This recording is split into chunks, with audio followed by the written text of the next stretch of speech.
সবাইকে স্বাগত। আমরা আজকে আলোচনা করব বুদ্ধাঙ্ক নিয়ে। বুদ্ধাঙ্ক বা আইকিউ। বুদ্ধাঙ্ক বা আইকিউ, আইকিউ এর ফুল ফর্ম হলো ইন্টেলিজেন্ট কোসেন্ট, ইন্টেলিজেন্স কোসেন্ট। ওকে, ইন্টেলিজেন্স কোসেন্ট এটা হলো বুদ্ধাঙ্ক। বুদ্ধাঙ্ক বলতে কি বোঝায়?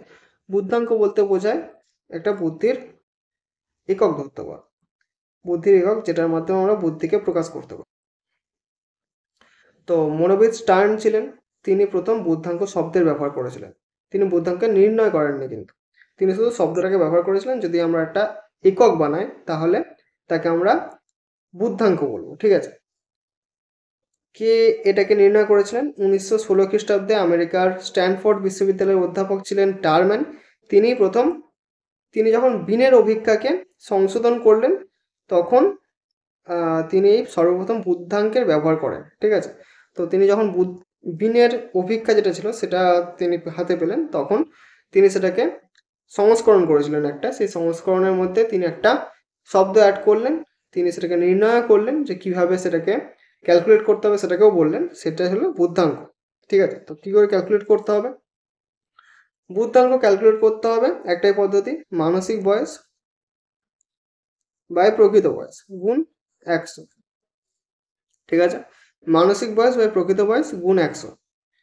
বুদ্ধাঙ্ক বা ইন্টেলিজেন্স কোসেন্ট হলো ব্যক্তির প্রকৃত বয়স, ক্রোনোলজিক্যাল এজ এবং মানসিক বয়সের মেন্টাল এজের আনুপাতিক সম্বন্ধ।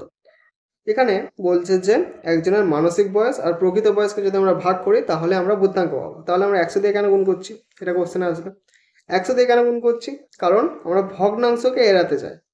মানে কি, ধরো কারোর মানসিক বয়স 6 আর প্রকৃত বয়স 5, তাহলে একটা পয়েন্টে অ্যান্সার আসবে, তাই তো? এবার আমি এত ঝামেলা চাই না, আমি পয়েন্ট অ্যান্সার যদি করতে যাই তাহলে আমার হিসাব বড্ড গুলাবে। তাই জন্য কী করলাম, 100 দিয়ে গুণ করে দিলাম। যেই আমি 100 দিয়ে গুণ করে দিলাম তখন আমার হিসাব অনেকটা সহজ হয়ে গেল। ওকে, মানসিক বয়স বলতে প্রকৃত বয়স তো ইজি, প্রত্যেকটা মানুষ যখন জন্মায় সেই বছর থেকে শুরু করে আমরা প্রত্যেকটা বছর কাউন্ট করতে থাকি, সেটা তার প্রকৃত বয়স।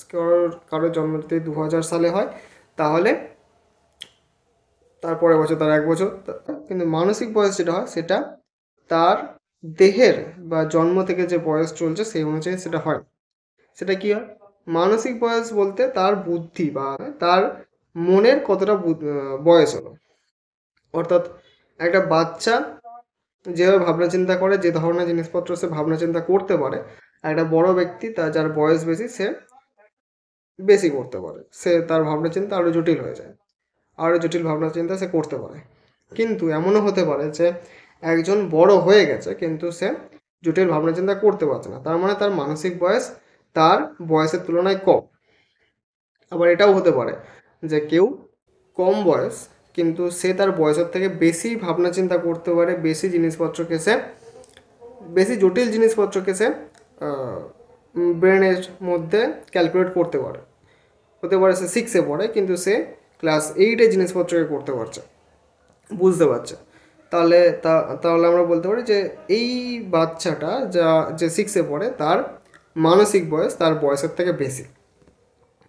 তো এটা বার করার জন্য বিনে একটা অভিজ্ঞতা বানিয়েছিল, যেটার মাধ্যমে আমরা মানসিক বয়সকে ক্যালকুলেট করতে পারি, যেটা আমি আগের লেকচারে বলেছিলাম ডিটেলসে।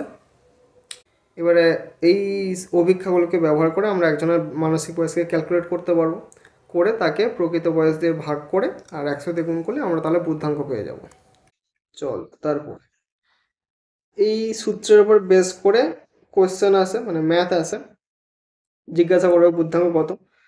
একজন ব্যক্তির প্রকৃত বয়স 10, অভিক্ষা ব্যবহার করে দেখা গেল যে তার মানসিক বয়স 12, তাহলে তার বুদ্ধাঙ্ক কত? খুব ইজি। আমাদের সূত্র কি?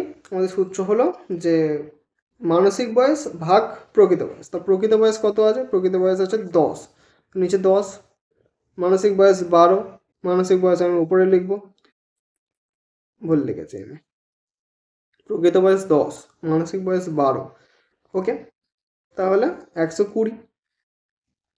আমাদের একজনের বুদ্ধাঙ্ক, এই ব্যক্তির বুদ্ধাঙ্ক বেরোলে কত? 120।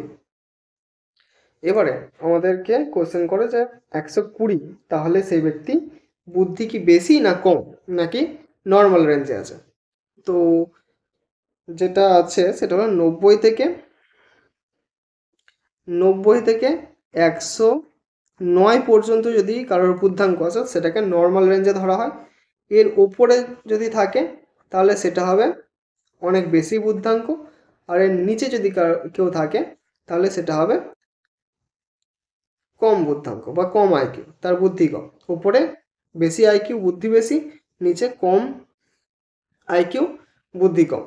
কারোর যদি বুদ্ধাঙ্ক 80 আসে তাহলে তার বুদ্ধাঙ্ক কম এলো, তার বুদ্ধি কম এলো। আর কারোর যদি 120 আসে তাহলে তার বুদ্ধাঙ্ক বেশি, অর্থাৎ সে খুব বুদ্ধিমান। তাহলে এই ব্যক্তি যার 120 এসেছিল তোমরা সে ভালোই বুদ্ধিমান। এবার আমরা পেলাম কি করে যে একজন ব্যক্তির যদি 90 থেকে 120 হয়, সরি 109 হয়, তাহলে সেটা যে নর্মাল রেঞ্জ সেটা আমি কি করে পেলাম আমি বোঝাচ্ছি। ধরো একজন ব্যক্তির মানসিক বয়স আর প্রকৃত বয়স দুটো সমান হওয়ার কথা। একজন ব্যক্তি তার যা মানসিক বয়স হবে আর তার শরীরের যে বয়স হবে দুটো সমান হতে হবে, এটাই নর্মাল। তো কারোর বয়স যদি 6 হয়, তার মানসিক বয়স যদি 6 হয় আর প্রকৃত বয়স যদি 6 হয়, আমরা যদি সেটা দিয়ে বুদ্ধাঙ্ক নির্ণয় করি তাহলে কত পাবো? তাহলে আমরা 100 পাবো। তার মানে 100-র কাছে যারা আছে তাদের নর্মাল বুদ্ধাঙ্ক। ওকে, তো ধরা হয় 90 থেকে 109 পর্যন্ত, এইটা হলো রেঞ্জ, নর্মাল রেঞ্জ। ঠিক আছে, আর একটা কোশ্চেন আছে, একজন ব্যক্তির প্রকৃত বয়স যদি 40 হয় আর অভিক্ষা ব্যবহার করে যদি দেখা যায় মানসিক বয়স 16 হয় তাহলে বুদ্ধাঙ্ক কত? এবার তাহলে আমরা কি করব? মানসিক বয়স কত বলেছে? মানসিক বয়স বলেছে 16 আর প্রকৃত বয়স 40, 100।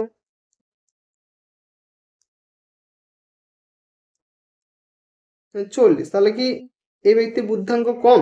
তার মানে কি এই ব্যক্তি বোকা? অ্যাকচুয়ালি না। আমরা যদি দেখি তাহলে মনোবিদরা একটা জিনিস লক্ষ্য করেছেন যে বুদ্ধির বিকাশ কি হয়, বুদ্ধির বিকাশ 16 বছর পর্যন্তই ম্যাক্সিমাম হয়। 16-র পরে বুদ্ধির আর বিকাশ হয় না। 1 থেকে 16 পর্যন্ত বুদ্ধির যা বিকাশ হওয়ার সেই বিকাশ হয়ে যায়, তারপরে বুদ্ধির আর বিকাশ হয় না। তাহলে আমি যদি ক্রমাগত প্রকৃত বয়সকে বাড়াতে থাকি, মানে তলার হরকে যদি বাড়াতে থাকি তাহলে তো বুদ্ধাঙ্ক কম আসবে, তাই তো?